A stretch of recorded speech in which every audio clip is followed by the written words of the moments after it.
irreverent, entertaining, cool. You're listening to LA Talk Radio.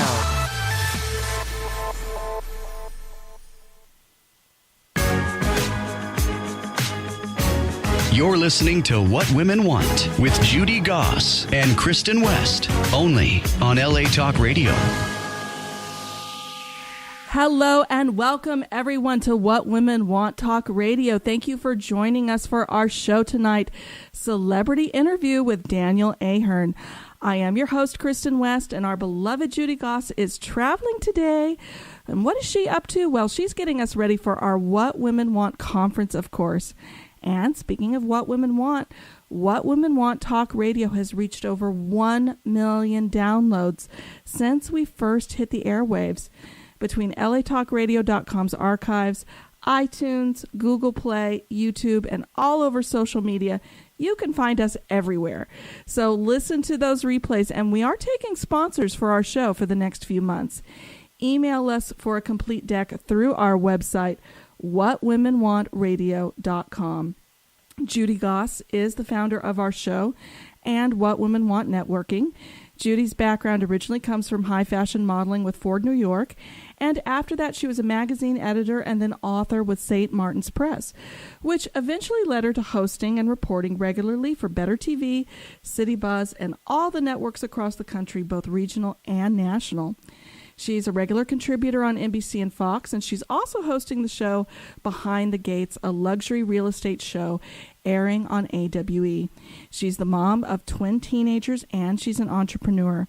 She founded the company What Women Want Networking 7 years ago, and we're hosting our second National Women's Conference October 19th through 21st at the Hyatt Regency in Atlanta. And the theme is Go Big, because we're not going home.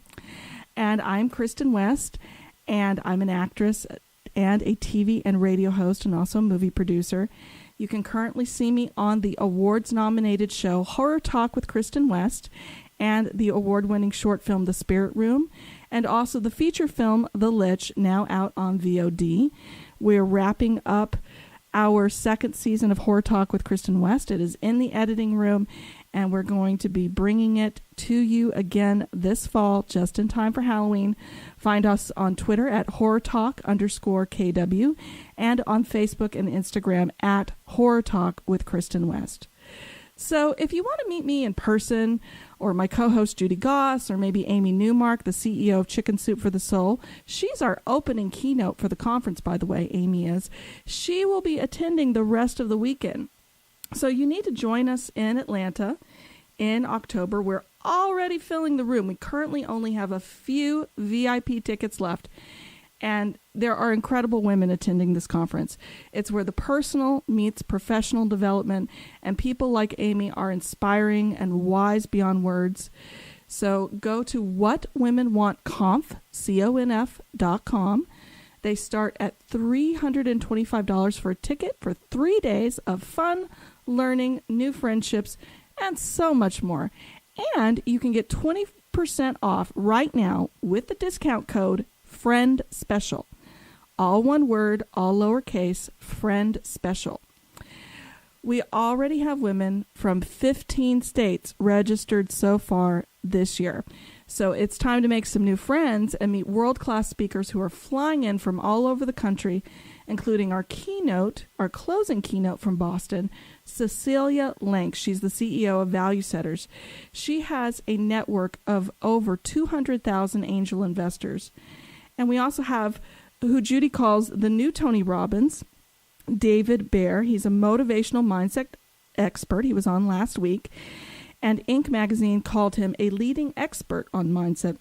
And so many more great speakers and great attendees. So the value of this conference is way beyond a couple of $100. So tickets are going fast. We're excited to say. So make sure you grab your spot and go to whatwomenconf.com and use the code FRIENDSPECIAL and get that 20% off. Now, we spoke to David Baer last week about the importance of mindset, and I'd love to explore that more with musician, actor, and meditation expert Daniel Ahearn. Daniel Ahearn has collaborated with top names in Hollywood and the music industry, including Moby and Rashida Jones, and has done music for films like No Strings with Ashton Kutcher and Mila Kunis, TV's Pretty Little Liars, and Smilf with Rosie O'Donnell. And he's also appeared on those shows too. But Daniel's passion is helping people through meditation. Welcome to the show, Daniel. Hi, how's it going?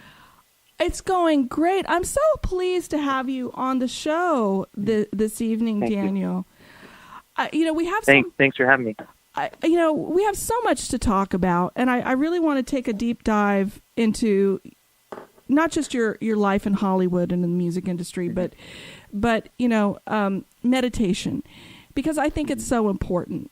And Yeah. I want to know, there are so many different types of meditation out there. Mm-hmm. There's, I was on the Apple App Store the other day, and I just typed in meditation. I think I found like thousands of apps, literally thousands. Oh, yeah, definitely. I mean, there are 89,000 different forms of Buddhism alone. So there's a lot of ways to get into the meditation game and to start exploring it, for sure. I knew you would blow my mind. I didn't even know that about Buddhism, that there are 89,000 different forms of Buddhism. Yeah, about that, I believe. I believe that's the number. I mean, I may be off by a couple hundred, but cut me some slack. Whoa. Yeah, it's a lot. It's been around a long time, And as you started to do your exploring of just looking, through the Apple Store, it's like it's a current situation for people. People are looking for a practice, and maybe you felt this way, maybe you didn't. It's a little ominous as to, well, how do I start? Mm-hmm. What do I do? Meditation isn't for me. It's for people from other weird countries who sit cross-legged on the floor. I don't do that. Why would I do that? So I think we as Westerners come to it with a lot of preconceived notions that have prevented us from just starting or exploring. There's this saying, and I don't know if it was Osho who said it, but if you are too busy for meditation, then you definitely need meditation. It sounds like something he would have said for sure, I think. And I've heard a lot of people echo that, the concept of, I don't have 20 minutes a day to sit. It's like, if you really don't have 20 minutes a day to care for yourself, you have an unsustainable life. I mean, we're talking about self-care, and I'm sure you found as an artist in the world, it's critical. Self-care is the way you feed yourself so you can go out in the world and feed others, if nothing else. It's true. And self-care is kind of in the zeitgeist right now. I mean, it's Instagrammable. Something is popular when it's on Instagram, when it's an Instagram hashtag. Right. And I had, Daniel, I had this struggle with myself today, right before I spoke with you. I had woken up late. I had looked at my phone before I even ate breakfast. I got kind of trapped down this rabbit hole of emails, and then 4 o'clock came around. I was like, oh crap, I've got to get ready. And there was this little small voice that was saying, you got to kind of center yourself. You're going to be talking about meditation in about 2 hours. You better center yourself. What a great day for it. Right. You better center yourself, girlfriend. Yeah. And I kind of pushed back. I was like, do I have 20 minutes? And I did. I pushed myself to do that. But sometimes we have that small voice. And I want to know specifically, Daniel, what kind of meditation do you practice and do you teach? Yeah. Oh, absolutely. Okay, great. Let's start there. I've been studying Buddhism, and I came into Buddhism through the Theravada, which is basically the first big rotation of the Dharma. And I don't want to get too technical, but it's kind of the root, old school form of meditation, and it breaks down into what people call vipassana or insight practice, concentration practice, and that's made its way into the West with the term mindfulness, which I'm sure you've heard, which is an aspect of Buddhism. So I kind of came into it on my own about 15 or so years ago, just like a young guy looking to, as you talked about, explore ways to de-stress, try and get centered, eliminate that nagging, seemingly constant self-critical voice that would show up. And then like all paths, worthy of exploration, the more I looked, the deeper it got. So Theravada Buddhism led to Mahayana Buddhism. And for the past couple of years, I've been exploring forms of Tibetan Buddhism. The things that I offer when I share practice with people are forms of Mahayana Buddhism. And it kind of falls under the umbrella of mindfulness as a way to sort of sneak in there into the American audience. But what we're trying to do is help people build concentration, the ability to hold their attention on an object for as long as they want, and then do some insight on top of that to explore what's the underlying nature beyond their perception, right? So as you spoke about that nagging critical voice, we kind of wander around some days, maybe even more than some days, maybe for, months, maybe even years, thinking that this critical voice is the reality. And when you build concentration, you start to settle into what's going on underneath that. But you really have to begin with the concentration because we live in a culture that is so scattered. We get pulled from Instagram to Facebook to a text to a phone call. Oh, wait, I got to do this. Oh, I got to email that person. And this scatteredness is really supporting a lot of suffering in our culture, individually and as a general population. Right. We can't sit still. The extreme of that is ADHD, which it seems like every child in the universe gets diagnosed with. But if you look at what these kids are having to contend with, they're battling screens of every size, every location they go. They're constantly being advertised to. They're brought up in a world that's very disorienting. So, and an information-dense society too, because they get the children get exposed to infinitely more information than the generation prior, and right. And there are levels of that. There's information that you actively consume, and then there's information that you passively consume that's in your peripheral awareness, but not necessarily at the front of your conscious.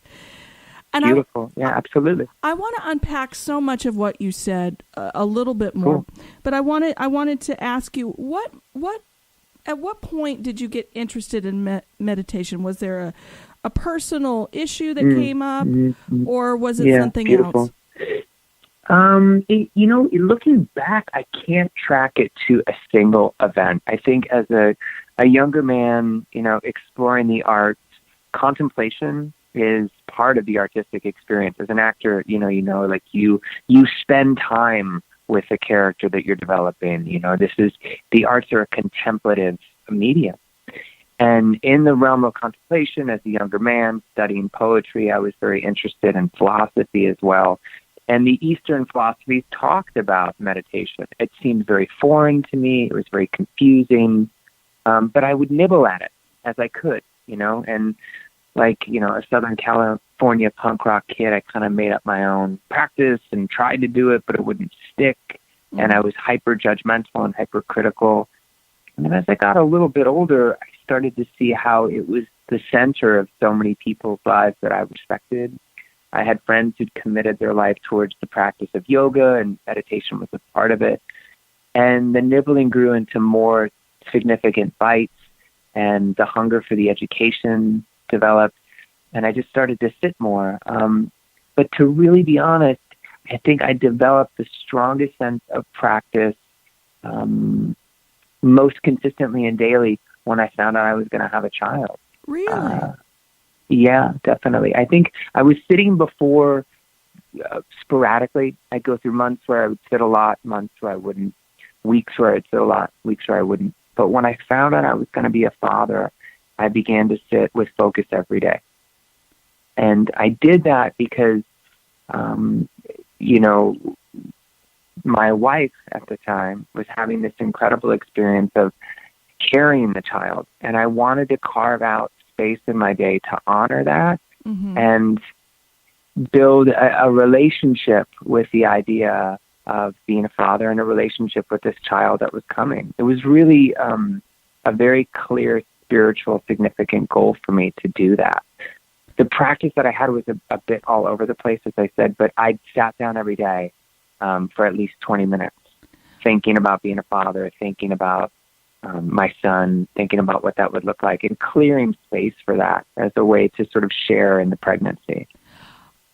I think that's such a beautiful idea, because sometimes we miss being present in our own lives. And, often. And especially, we've had a lot of great therapists on the show. We've had Dr. Robbie Ludwig, we've had Dr. Colleen Mullen, we've had some amazing therapists, and so many times we carry baggage in our lives for so long, and then we sort of start to transfer some of that baggage onto our children. And I think it's a very beautiful idea that you brought up, that you really sat down and took the time to make the space in your psyche and in your spirit for your child. That's a beautiful idea. Did you notice anything change in you during that time? What was the most significant change? For me, at that point in my life, as a man, struggling with some experiences I had as a child and clearing space, it helped me anchor into really owning's not a significant enough word, but really connecting to how sacred the responsibility of being a father is, how lucky I was. I felt that. I think, most parents, I think, would relate to this. I'm assuming, but the moment I saw my son, the moment he was born, I was aware of my place in history as just one of the characters. I was no longer the star of my own show. When you have a child, you realize I'm part of this bigger story. It was a very physical experience for me. I felt it in my body. And the preparation of meditation allowed for that space, I think, to come through so clearly for me. I had made peace with some things in the past, and I had begun to lean into the ownership of getting the opportunity to be a father and to try and do things better. And seeing him and realizing, now I'm someone's father. It's his story. I'm an extra in his story. For me, it was a very liberating experience. And I've come to use words like liberation and understanding these things later in life. At the time, they were just experiences, and they were completely ineffable. But I do believe that meditation helps create the capacity for me to notice these things happening in real time. I love what you're talking about, because so much of my studies in meditation, which are not probably nearly what yours are, meditation is often presented as a way to vanquish the ego, or to control the ego, or to get out of the ego. Right. And it's interesting that you had that realization that you were not the star at that point, that you were also part of that bigger whole. And I would say that, at least hearing that from you, that was a moment where you had an egoic egoic kind of healing, where you saw where you kind of fit in the greater whole. Beautiful. Yeah, absolutely. I think going back to practices of meditation, starting out in Theravada Buddhism, is very much about trying to reach an enlightenment path for yourself. I'm going to get enlightened. And we could spend years unpacking whatever the hell enlightenment is supposed to mean. Right. But the Mahayana path and into the Tibetan work, it's really about the idea that as I get liberated, you get liberated. As you get liberated, I get liberated. It's a very communal, shared human experience. And I think I started to feel those things before I had language for them as a father. And really, I noticed, again, talking to you about it is very helpful, because it allows me to revisit it. But you clear this space to realize it's not about you. And you kind of lean into the experience of the moment, and you build a capacity with a daily meditation, a consistent meditation practice, to experience things as they're happening. So you're not clouded by these residual karmic echoes, if you will. And I think it's so lovely what you say about vanquishing the ego, because part of what I think gets sold to people in the West about meditation, and the reason people don't stay consistent with the practice, is that it's presented as, okay, I'm having a tough day, I'm going to meditate, and I'm going to have a better day, which is sort of the prescriptive nature of our culture. But I like to view it as meditation is a practice by which you begin to lean into purification so you can engage in the world differently. So you can actually present differently and give back, which is a little bit of an invert, right? It's not about me feeling better. Who am I? It doesn't matter. I'm part of all of us. We're all sharing this path. So what can we do to sort of clear up the our obscuration of the view, if you will, right? To be more of service to the world around us. At least that's how it presents to me, if that makes sense. No, there's so many things here that I find valuable and instructive. And yes, I think some people do come into meditation thinking, I feel bad, and if I sit down for 5 minutes and think about fairies and unicorns and how and convince myself that I'm positive, that all of that will go away. But sometimes, and this is, and I've experimented with a lot of different kinds of meditations, and I everything from what the Kundalini yoginis do to right now I'm actually reading Dang Mi Dao's books on the Tao, the Daily Tao books. Amazing, yeah. To even some sort of kind of, I would say, visualization. I would characterize those as neo-pagan meditations. And sometimes you find stuff you don't like. Yeah. And in discovering practice, or when you sit? When you sit. Oh, yeah. Sister, are you kidding? It's all in there. I mean, every once in a while, I feel like for me, sometimes it's, yes, peace, love, tie-dye, unicorns, happy feeling, positive. And then every once in a while, especially when I have neglected my practice for a while, I suddenly open Pandora's box of bullshit up. That's right. No, I mean, I have had retreat practice is a big part of my life. So at least once a year, I'll go somewhere for a set number of days and sit. And I've had some of the more unsavory realizations about tendencies in my personality and old roots in my system that are very unflattering. And when you sit for days on end, you can't run away from them. Maybe people like you and I like this sort of deep cleaning because, like we're discussing, it sort of frees us up to engage in the world in a lighter, more effective, more enjoyable way, a more present way, if you will. But it's hard. There have been a lot of tears on the cushion, as they say, uprooting old things and how old past hurts have distorted my view and my actions, or I've caused harm to people that I care about. It's grown-up stuff, and I think it's a very mature, very strenuous, very serious thing to engage in the commitment of a practice. There's a guy named Ajahn Sumedho who said, the point is not to follow the heart, it's to train the heart.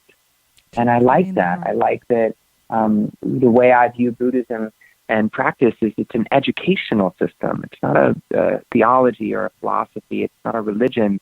And then I know there's some controversy about that and some discourse, but it's an educational system where when you sit, you explore your path and you work towards your liberation. And same for me. We share commonalities insofar as you have suffering. It may look different than mine, but I have suffering and I know what suffering feels like. Historically, the Buddha reduced it into the Four Noble Truths, and this is sort of what built the framework. But what we're talking about is people engaging in a personal educational system for growth and liberation, not just peace, love, and tie-dye. I want to say one thing because you mentioned Osho. Funnily enough, the only parenting book I read was called Being in Love, I believe, by Osho. Do you know that book? I believe I have read that book. I believe I have. He said in that book, and it stayed with me until this moment, that the job of the parent is to protect the child from the parent. And that was so powerful to me that when you have the opportunity to be a parent, the last thing you want to do is put all your junk on this child. Right. You really have to be attentive and aware of letting the child have the child's path. And I think a lot of our suffering as we become adults is when our path was obscured when we were younger. I like that you brought that up because so many times when a child is born, or we're told that when we were born that we were a clean slate, that we were tabula rasa, as the philosopher said. But very quickly after that, there starts to be layerings of expectations and past hurts. Now, I wanted to ask you, how did your parents feel about this? Were you raised in a meditative environment, or is this new to them? No.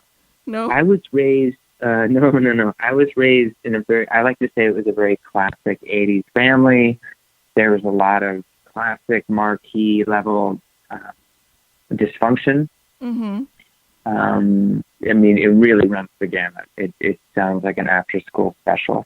So that meditation wasn't really on the table. My bloodline is Irish Russian, so there was a lot of Catholicism. Right.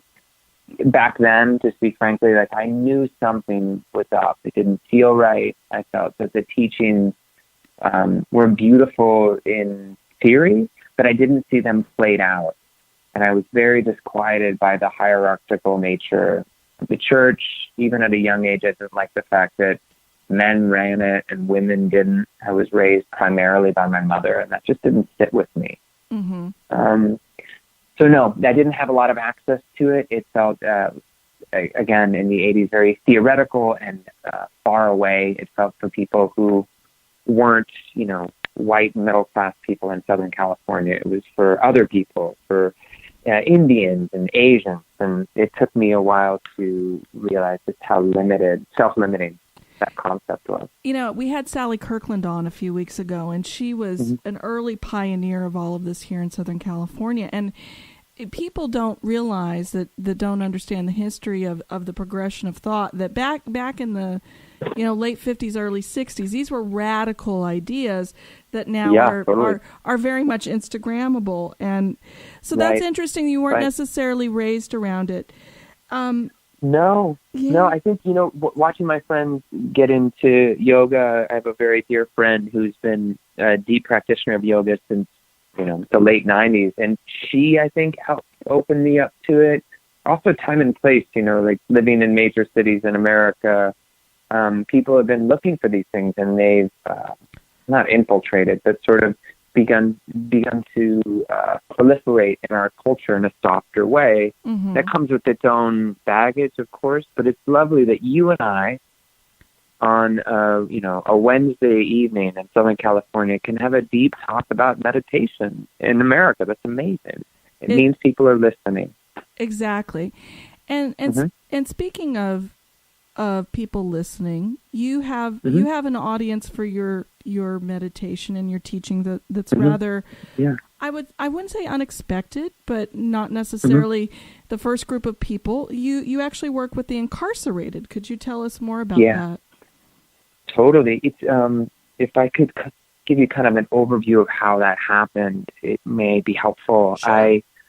I've had this practice for a long time. About 8 years ago, I started studying with a teacher in Los Angeles named George Haas, and he's doing pioneering work with a doctor named Daniel Brown out of Harvard, looking at how attachment psychology and attachment studies work perfectly overlaying with Buddhist meditation.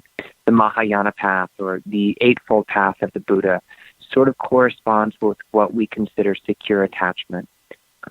So this was really fascinating to begin to study. And I studied at a lot of Dharma centers and took a lot of classes and became very invested in this concept. And seeing how helpful it was for myself and for people around me, and just what beautiful work and the excitement of this next wave of the convergence of Western psychology with Eastern practice.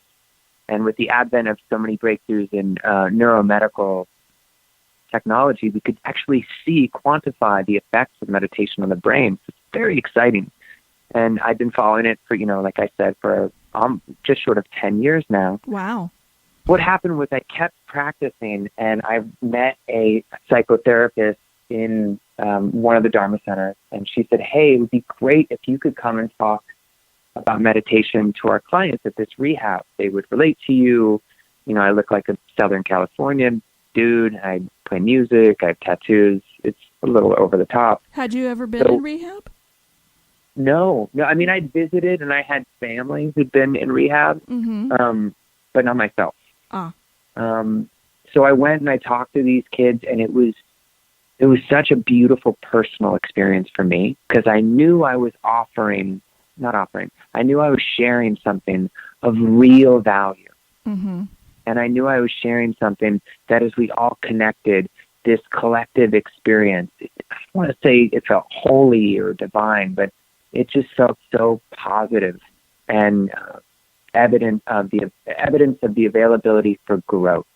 Everyone felt seen. And we know, not to keep going back to it, but in neuropsychology, that being and feeling seen or attuned is actually what we crave neurologically and emotionally. We need to be seen. It promotes growth. So after that event, the rehab hired me and asked me to come and teach weekly meditations. And in the past 4 years, that's taken my life over, and it's quite unexpected and quite unplanned. I was hired by one treatment center, then another, then another, then another. My weeks became populated with taking meditation to people in rehab, Mm-hmm. to kids in trauma centers Wow. who dealt with sexual abuse, drugs, like really heartbreaking stuff. Yeah. And then that sort of gravitated toward working in,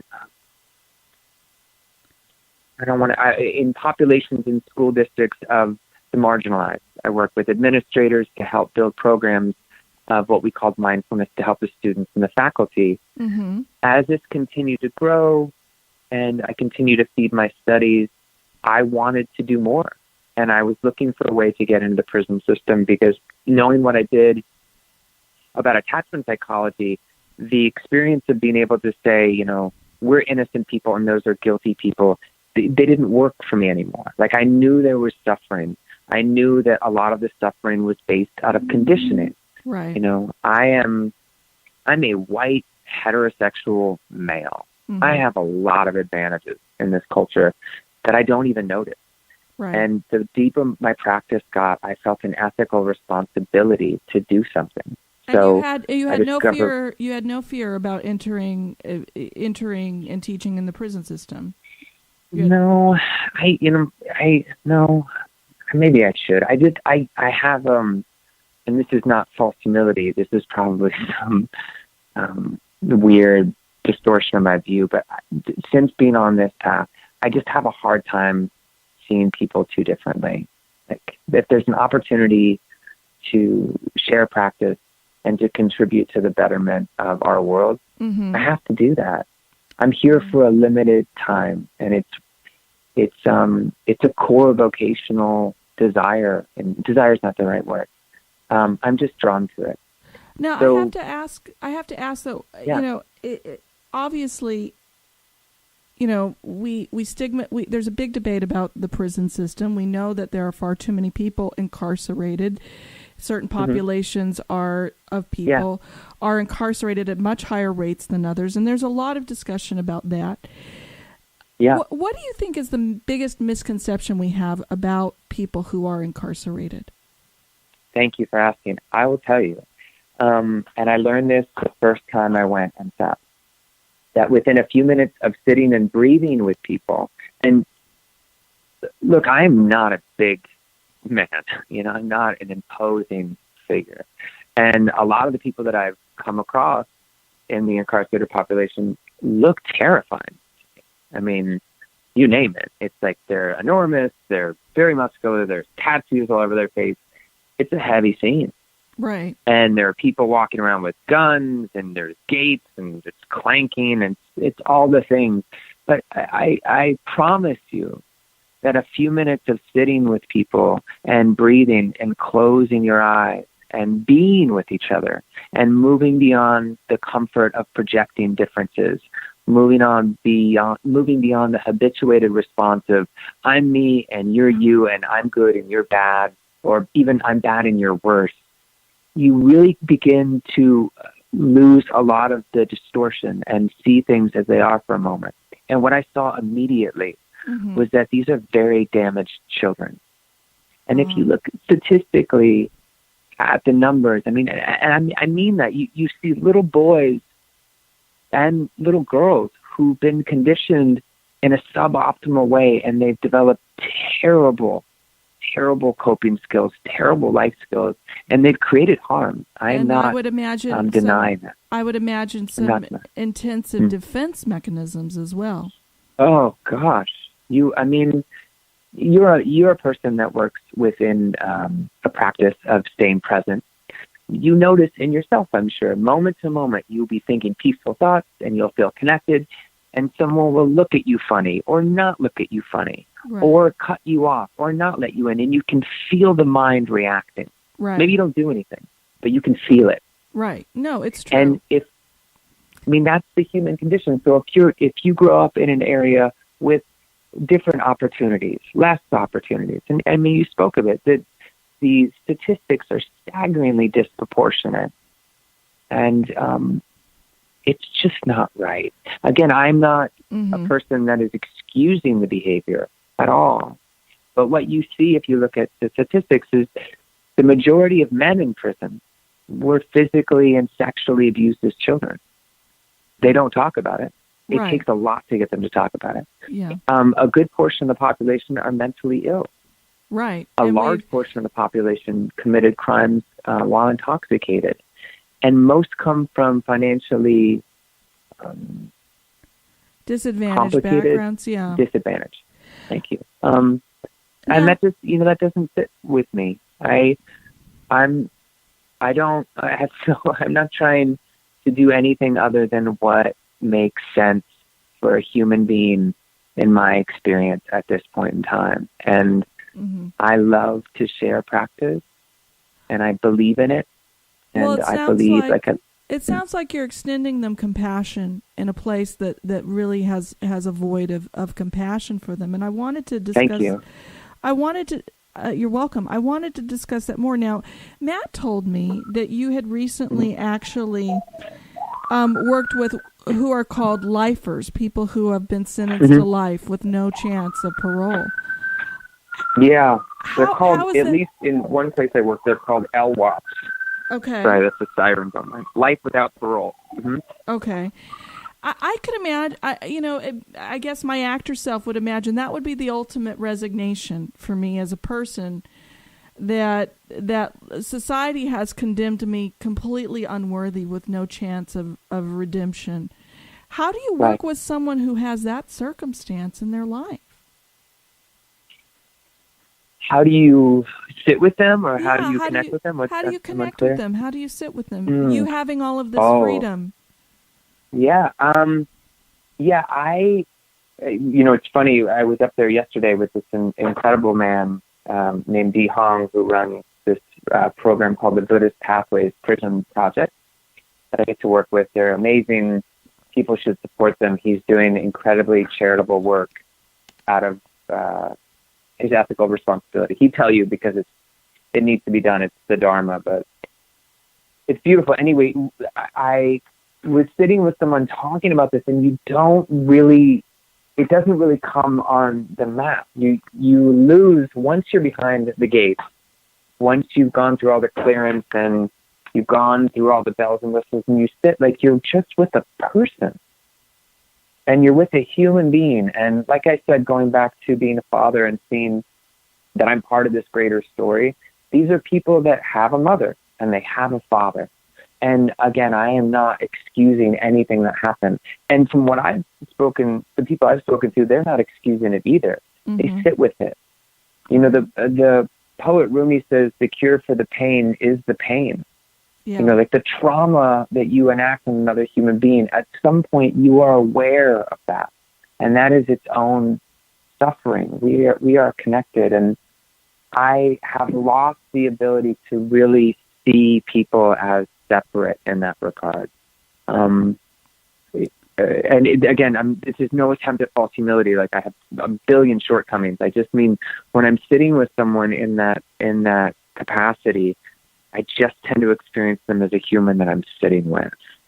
How many of them, when you go to the prisons, how many people are you working with at a time? 10, 15, 30, 100? You tend to work with groups of 10. On the smaller, it'd be like 5. And then on the larger, it'd be about 15. And, I go with a couple different organizations. One, we do one sit and it's about maybe 20, 30 people. And then with the Buddhist Pathways program, we do a couple sits throughout the day. So sometimes it's 5, sometimes it's 10. It just depends. And how many prisoners really want this? Is this something that's elective for them? They just It's elective, yeah. It's elective. The people that show up that I've come across with Buddhist Pathways, they want it bad. I mean, when you work with people who struggle with addiction, you get the idea by sitting with them that they are on some level recognizing that their life skills are not working out. They know it on some level. Like this isn't working. I'm in rehab for the 50th time. I'm broke again. I almost died again. They have awareness. And I found that when you sit with the incarcerated, they have constant reminder, 24 hours a day, that what they did, it didn't work out. Right. So I find the willingness is there. And again, other people are welcome to other experiences. This has just been mine. And I really want to hammer down that this is not a call for complete exoneration of everyone. But I think there's work we can do. And I'm not a fan of discarding anyone, particularly when I know I can show up and do the work. It's fascinating we're having this conversation here in this studio, because I can tell you, Daniel, right across the hallway, there's a show called The Mentality Show. And the gentlemen that put on that show, they're actually wardens and prison guards. And I'm gonna make sure to introduce them to your show. So this broadcast tonight, we could go for hours and hours and hours about spirituality and meditation, and I hope we have you back for that. But I want to pivot now to your fabulous life also in Hollywood and in the music industry. You are a renowned recording artist. You've worked with Moby and Rashida Jones. Were you born musical? Was music always a thing for you? My sister was my sister and my brother were really prodigiously talented.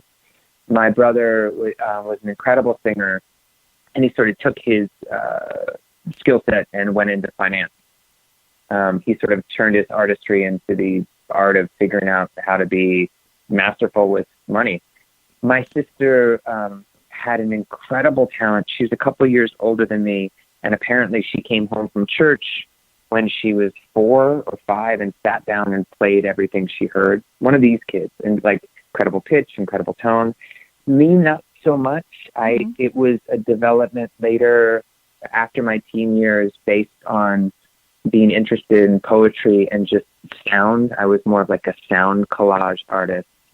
And almost analogous to meditation, as I started to nibble at how to put poetry into sound, I got into songwriting, and it turned into a deep passion that carries me to this day. I love this idea of the sound collage artist. I've never heard that described that way. And I do mixed media occasionally. It's one of my hobbies. And so I appreciate that. And I appreciate the sort of the mindset you have to make a collage. Now, yeah, I want to be very, very honest to say that may be a euphemism for the fact that I couldn't play any instruments as well. But I grew I was coming of age as an artist in the late 90s in New York, and it was a very, the nascent not nascent, but the developing DJ culture and electronic music. So I had more access to samplers and keyboards and old tape machines than instruments. So we would just make beds of ambient noise and cacophony, and I would just sing poems over them. Wow. So how did you meet Moby? Because you've been collaborating a lot with Moby. How did you meet Moby? Moby and I met in 2011 or 2012 in a music festival down in Texas. And I think he was just hanging out, to be honest. I didn't ask, but he came to a show I played because one of the women that I sang with was his neighbor, and he and I became fast friends. We both have strong interest in meditation and certain lifestyle choices, and he's been incredibly educational and supportive. I've had the opportunity to record with him, and he's helped me produce stuff, worked on stuff with his choirs, been a part of kind of his art world. this sort of traveling circus for a number of years. It was his birthday yesterday. Shout out, Moby. Happy birthday, Moby. Happy birthday, Moby. And he's been a very inspiring person for his personal politics and his artistic integrity. And he's just a rad dude. So, ladies, if you're listening, please be kind to your neighbors. They might introduce you to someone like Moby. Exactly. Exactly. You know, now you've also composed for TV and movies. Yep. Is that do you like? Is there a difference for you, or do you use the same process, or do you approach TV and film composing differently than maybe just mixing your own stuff? Right, and songwriting. It's very different. I met Rashida because she produced a documentary that I did some scoring work on, and worked on some music with my friend Rich, and she sang on, and then that sort of ushered me into a bunch of scoring, working with an incredible LA artist named Mark Webber, who's made a bunch of films that are extraordinary. The last was called Flesh and Blood, and I've done composition and scoring work for him. It's different insofar as you are collaborating with someone's visual field. Wow. You know, when you write songs, you're writing songs and you're creating the environment through your own experience, you know, however the spirit moves you. But when you're working with film, you have a picture to support. And what may work in the song doesn't necessarily work with the picture. I find it really challenging. I don't foresee me doing a lot of scoring. It's very, very challenging and a very different skill set than songwriting. And I have I've regulated myself to understand, like, hey man, you're a songwriter. You're not a composer. It's a different ball of wax. But you do have a passion for acting too. So yeah. How long have you been acting? Well, you know, again, going to art school when I was younger, you sort of do everything, and you make, you know, again, it was New York in the 90s. We were running around, you know, bombed out buildings with, 8mm cameras, making terrible art films and acting and doing all these things. And I left it alone in my 20s and my 30s because I didn't like having to wait. I'm a bit impetuous and maybe impatient. So I worked on music because I could do it. Mm-hmm. And in a couple of years ago, 5-6 years ago, a good friend of mine, who's an incredible musician and filmmaker, said, "Hey, do you act? I want to make this short film." And I said, "Well, you know, you live in LA long enough, you're an actor. Doesn't matter." So I did this short film with her. That got me other work in other short films, and then did some feature work in a film in Belize last year, 2 years ago, and then I've done some Showtime stuff. It keeps kind of moving along quite nicely, and you were I'm on very Smilf, right? grateful. You were on Smilf, right? Correct. Awesome. Yeah. Great, amazing show. Frankie Shaw's visionary. Her husband Zach Strauss, also a visionary and incredible friend and artist. So that sort of happened organically as I've been friends and known them and watched it develop. So it was lovely that I had the opportunity to see her in action. I mean, she's a force. Well, you're a force. And I'm really happy for her. You are a force too, Daniel. And I know I wish we had a whole another hour, because I would just dive even more into this. I'm going to tell Judy that we have to have you back to talk some more. I'll come back. Yeah, about what you're doing now. I know that our listeners are eager to learn more about you, about your meditation practice. Cool. And about your career in both acting and songwriting. How do we find you, and also the organizations that you're working with? Oh, thank you so much for saying that. Yeah, I built a website to kind of funnel things together, and it's built around the meditation. It's Pathwork, but it's PTHWRK.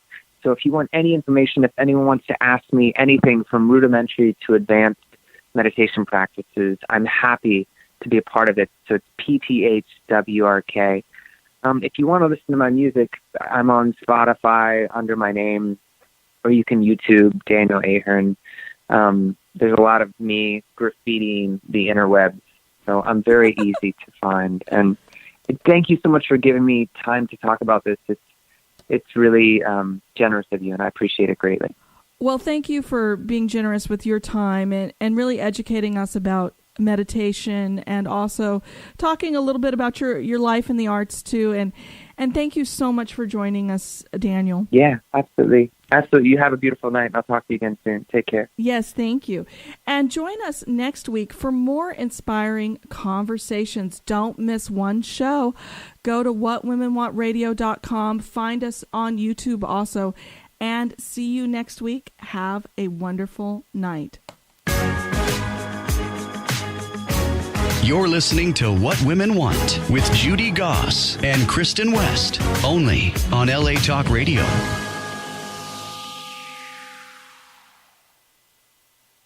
Irreverent, entertaining,